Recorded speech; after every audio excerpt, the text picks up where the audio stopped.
이번에는 한 주간 포털 사이트 뉴스에서 가장 이슈가 되었던 뉴스들을 살펴보고 빅데이터 관점에서 분석해보는 21대 총선 빅데이터 시간입니다. 비플라이소프트 미디어 빅데이터 연구소 소장 이경락 박사 나왔습니다. 어서 오십시오. 네, 안녕하십니까.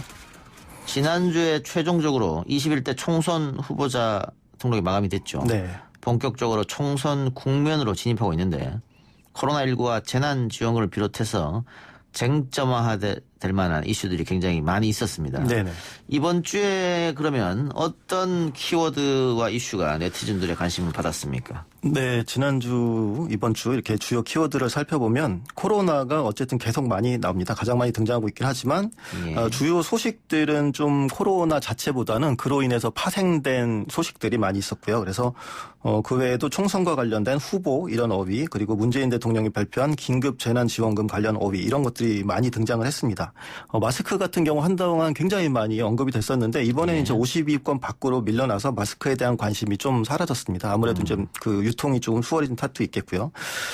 그래서 이제 이번 주에 5가지 이슈를 선정을 했는데 먼저 첫 번째는 긴급 재난지원금 지급을 하기로 한 것, 그리고 다음으로 21대 총선 후보자 등록 마감 및 본격 선거운동 돌입, 그리고 세 번째로 사회적 거리 두기 유지, 그리고 이외에 코로나19와 관련된 세계적 확산세 계속되는 것, 그리고 방금 말씀드린 거리두기, 사회적 거리두기가 좀 취약해지고 있는 상황들 이런 것들에 대해서 얘기를 해보겠습니다. 예. 자, 이번 주 월요일에 문 대통령이 긴급 재난지원금 관련된 내용을 언급했는데 네. 그 경기도에서 재난 기본소득이라고 이야기했던 거지 않습니까? 네, 다른 게 지금도, 없죠, 이거는. 네, 지금도 같은 개념으로 이야기되는데, 근데 사실 요것은 그 용어의 이제 프레임이라고 하는데, 그리고 인지적으로 어떤 의미를 그 뉘앙스를 뜻을 가져오느냐 이런 걸 좀 생각해 볼 필요가 있을 것 같습니다. 예를 들어서 예전 이제 무상급식이라는 게 이제 많이 논란이 됐는데 사실 무상급식이 의무 교육을 받는 학생들에게 그러니까 급식을 무료로 주는 거니까 그거를 사실은 의무급식이라고 표현했으면 좀 수용이 달랐을 거거든요. 그러니까 어떻게 보면 그 언어가 주는 뉘앙스 때문에 다른 건데 방금 말씀드린 것처럼 그 지금 국가가 재난을 이유로 지급해주는 돈을 그러니까 재난지원금이라고 얘기하면 사람들이 이제 쉽게 수용을 할 수 있는데 경기도처럼 이제 예를 들어서 재난 기본 소득이라고 했을 때는 왜 재난이 생겼는데 왜 소득이 생길까라는 것들이 사실은 굉장히 보수적인 입장에서는 이제 불편할 수가 있거든요. 그런 의미에서 봤을 때는 오히려 지원금 그러니까 재난에 대한 그런 지원금이라는 표현을 쓴 것이 훨씬 더 정책에 대한 수용성을 높였다 이렇게 볼 수가 있겠습니다. 예. 이게 처음부터 소득이란 말 쓰지 말고 지원금이라 썼으면 논란이 좀 덜했을 것이다 이 말인데 처음 김경수 지사가 이야기를 할 때 소득으로 사용을 해서 그다음부터는 당연하듯이 써지는 것 같아요. 네, 어떻게 보면 원래 개념으로 보면 누구에게 좀 보편적으로 주는 걸로 해서 그러니까 유럽에 있는 기본소득 개념을 가지고 와서 했었던 거기 때문에 그렇게 하긴 했는데 사실 정책이라는 게 정책 수용자들이 어떻게 인지하는가 그런 것들이 굉장히 중요하거든요. 그렇게 봤을 때는 언어가 어떻게 프레임을 작용할 것인지 그러니까 인지를 만들어낼 것인지 생각을 하고 사실은 정책의 네이밍을 하는 게 굉장히 중요한 것입니다. 예. 이 재난 기본소득이라 하면 계속해서 줘야 되는 거예요, 사실은. 근데 그러니까 지금 국가에서 주겠다고 하는 재난지원금 같은 경우는 한시적이잖아요. 네, 그렇죠. 그러니까 기본소득하고 개념은 안 맞는 게 맞죠. 네, 그렇습니다. 자, 그리고 월요일에 문 대통령이 긴급 재난지원금을 소득 수준 하위 70%에 지급하겠다 이렇게 밝힌 이후에 지금까지 논란이 이어지고 있습니다. 네, 그렇습니다. 오늘도 저희도 방송을 다뤘습니다만 정확한 기준이 정해지지 않았기 때문에 더 논란이 있는데 오늘 정리가 됐죠. 네네. 애초에 이제 문 대통령이 발표를 할 때 그 소득 기준이라는 걸 충분히 좀 하고 이렇게 고민한 다음에 했으면 더 좋았을 텐데 그렇지 않으니까 논란을 가져왔습니다. 그래서 제가 그때 요걸 분석을 했었는데 속보로 처음 이제 연합뉴스 보도된 것들의 뉴스 댓글을 봤었는데 그때 보면은 네이버나 다음이나 전부 다 모두 이제 좀 혼란스러워하는 식의 댓글이 많았습니다. 그러니까 뭐 맞벌이는 어떻게 되느냐, 뭐 누구는 받고 누구는 안 받는 거 어떻게 기준이 뭐냐 이런 게 됐는데 이제 그 기준이 오늘 발표가 됐죠. 그래서 이제 결론적으로 말씀드리자면 그 소득 하위 70%의 기준이 그 올 3월에 건강보험료입니다. 그래서 오늘 정부의 긴급재난지원금 범정부 태스크포스에서 밝힌 내용이었는데요. 그러니까 구체적으로 보면 신청 가구원에 부과된 올해 3월 기준 본인 부담 건강보험료를 이제 모두 합산을 해서 그러니까 뭐 1인 가구일 수도 있고 2인 가구일 수도 있겠지만 어쨌든 그 사람들을 합산했을 때 그 기준에서 소득 하위 70%에 해당하면 지원 대상이 되는 이런 식인데 직장 가입자의 경우에 이제 본인 부담 건강보험료가 뭐 혼자 있을 경우 1인 가구는 약 88,000원, 2인일 때는 15만 원, 3인일 경우에는 19만 원, 4인일 경우에는 23만 7천 원 이하였을 때 이제 지금 기준이 생겨서 그 지원 대상이 그렇게 나왔습니다. 그러니까 지금 기준 대상이 정해졌음에도 불구하고 논란이 이어지는 것은 네. 결국은 지금 힘든 사람들을 위해서 국가가 긴급으로 지원하는 거지 않습니까?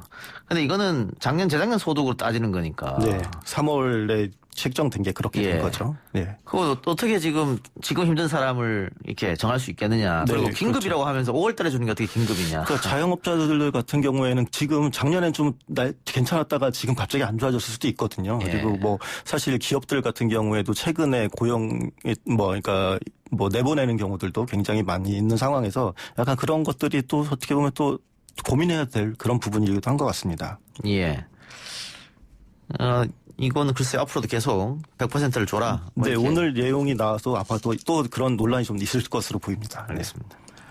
그런데 이게 100% 지급하면 이 총선용으로 현금 살포하는 거 아니냐. 네. 이런 주장도 있던데. 네.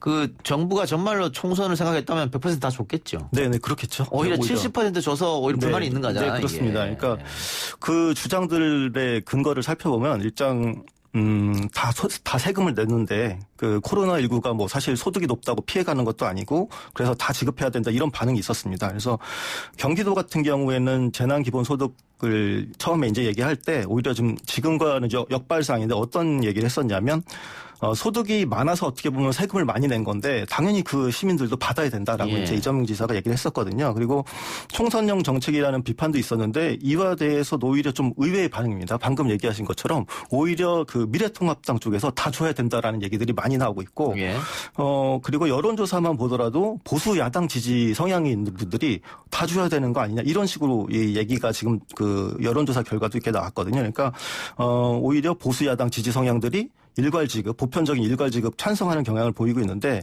어떻게 보면 이게 제가 봤을 때는 아까 말씀드린 뭐 지원금과 소득의 차이인 것도 있는 것 같습니다. 그래서 소득이라고 했을 때는 저 유럽에 막 복지 막 퍼주는 데에서 하는 기본소득 개념일 경우에는 좀 싫지만 지원금이라고 할 경우에는 뭐 세금 다 낸 사람들한테 일괄적으로 지급해 줘야 되는 것이 맞지 않냐 뭐 이런 식으로 얘기를 하고 있어서 어떻게 보면은 여당의 총선 정책이라고 보기에는 지금 무색할 정도로 그리고 오히려 야당이 다 모두에게 줘야 된다라는 것을 계속 강력하게 요구를 할 경우에는 전부 지급하는 방향으로 나갈 수도 있지 않을까 싶습니다. 그러니까 야당도 다 주자고 하는 마당에서 그 만일 재원이 부족해서 70%만 준다고 하면 이 경작지자들 이야기로 일단 100% 지급한 다음에 30%는 내년에 돌려받으면 되지 않느냐 그거거든요. 네, 그런 것도 있고 지금 사회적 분위기를 봤을 때 어떤 안도 있냐면 그러니까 다 지급을 하더라도 사실은 막 굉장히 이제 수입이 많은 분들이 자발적으로 그 우리 뭐 지자체에게 다시 뭐 기부를 한다거나 뭐 이런 식으로 분위기가 나올 수도 있는 건데 굳이 처음부터 이렇게 하고 하는 것들이 과연 적절하느냐 뭐 이런 얘기들도 나오고 있습니다. 예. 지금 전국에 있는 지자체에서는 각 지자체에 준비된 돈으로 뭐 전 도민한테 주는 지자체도 있고요. 네, 매칭을 시키기도 하고 그렇습니다. 전 시민, 전 국민한테 주는 국민한테 주는 지자체도 있고. 만약 국가에서 지급하면 중복으로 받는 거죠? 네, 중복으로 받는 겁니다. 이제 경기도 같은 경우도 그런데요.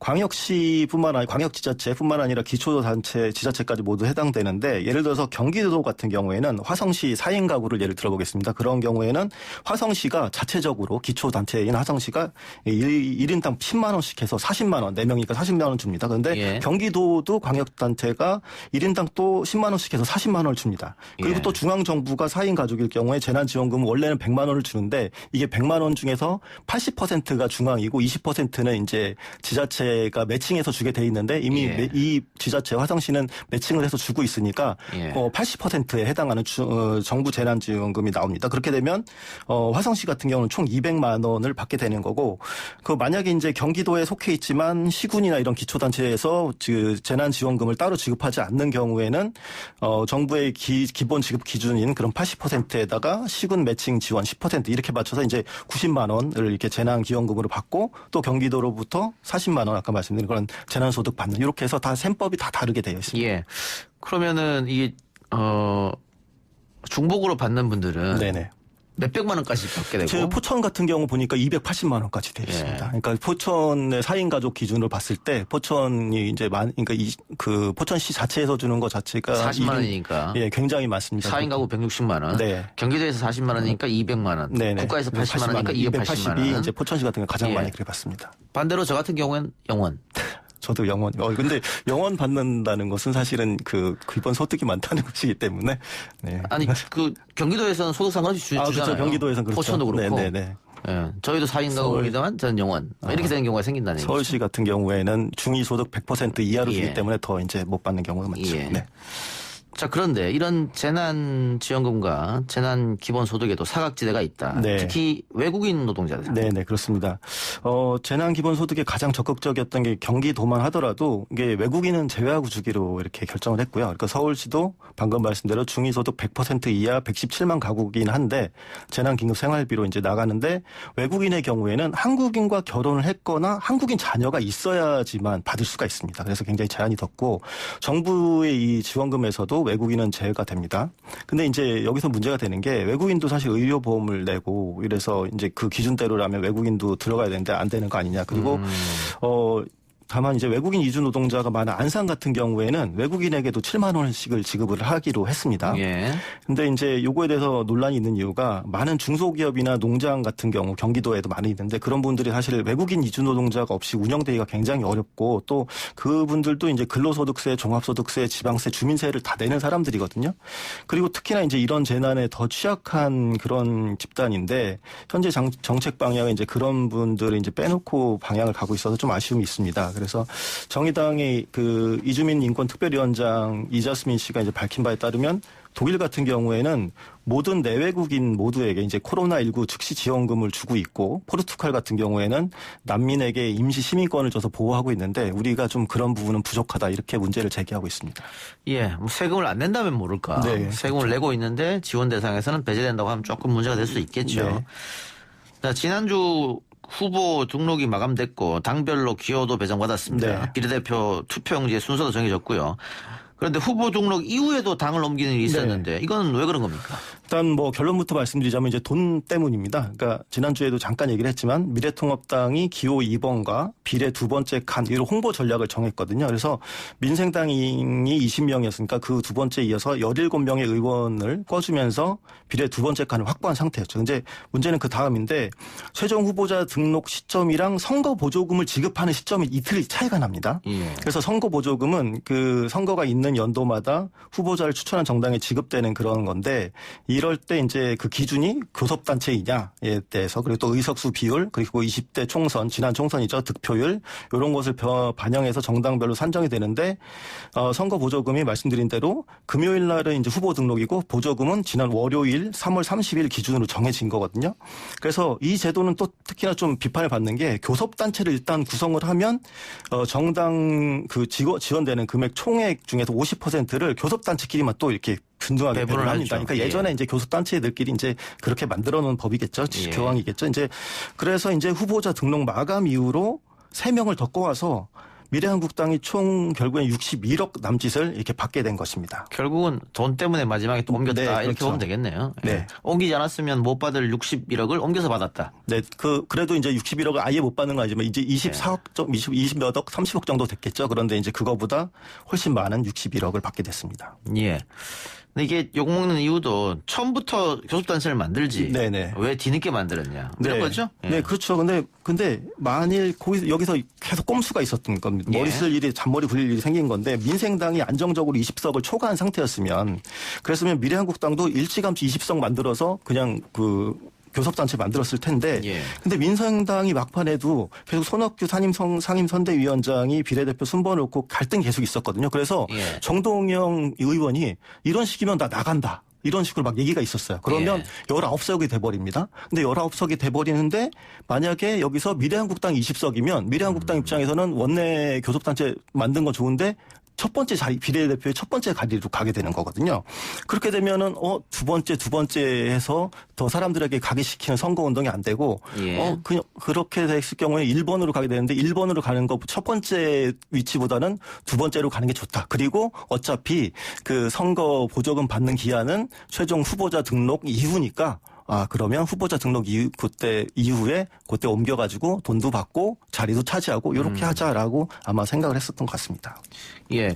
그리고 또 하나 선거 보조금 관련해서 저도 처음 안 제도입니다. 네. 저도 시사평론으로 밥 벌어먹고 사는 사람인데 처음 알았는데 네네. 여성 후보를 많이 추천하면 지원금을 준다. 네. 이게 허경영 대표의 국가혁명배당금당이 그래서 지원금을 받았죠. 네네.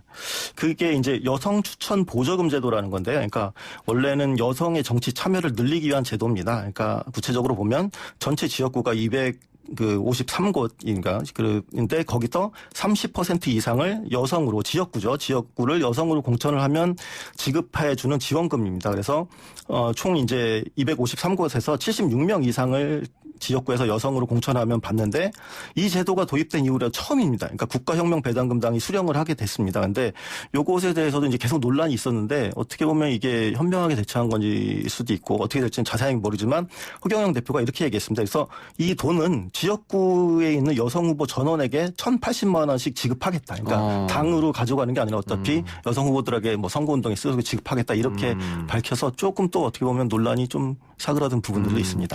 처음에 이 뉴스 나왔을 때 그 허 대표의 놀라운 뭐 수완 뭐 이렇게 했었는데 그건 아니군요. 다시 돌려주겠다 했으니까. 그러니까 어떻게 인터뷰에서 보면 나도 모르고 했었는데 그렇게 됐다 뭐 이런 얘기들도 있었고요. 그거는 확인되지는 않았습니다. 확실히. 알겠습니다.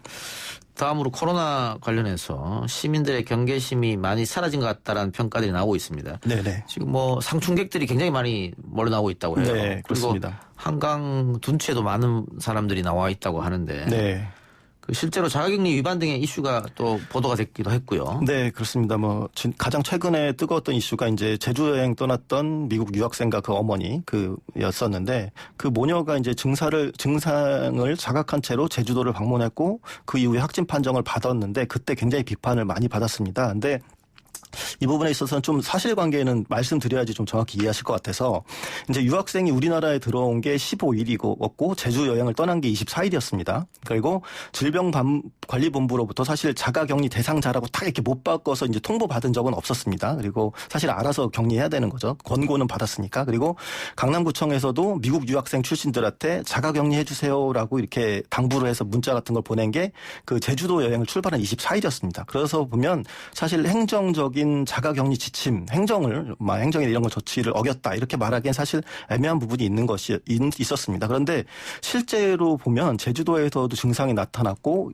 또 제주도에 있던 23일 오전에 이제 인근 병원을 방문했을 정도로 이제 증상을 알았다는 것인데 그럼에도 불구하고 여행을 강행을 해서 이제 제주도 측에서 이제 반발을 하고 그거를 문제 삼아서 손해배상을 지금 1억 3,200만 원을 청구를 한 상태였습니다. 그래서 게다가 이제 이 문제 사실 조용히 갈 수 있었는데 오히려 정순균 강남구청장이 불필요하게 옹호성 해명을 하면서 오히려 더 뜨거운 여름에 기름을 붓는 그런 일도 있었습니다. 예. 이것 때문에 강남구청장이 두 번이나 네. 공개적으로 사과하는 일도 벌어졌죠. 네, 그렇습니다. 그만큼 우리 국민들이 갖고 있는 경계심이라든가 네네. 이 코로나19에 대해서 네. 분노 이런 걸 잘 알 수 있는 것인데 그렇습니다. 네.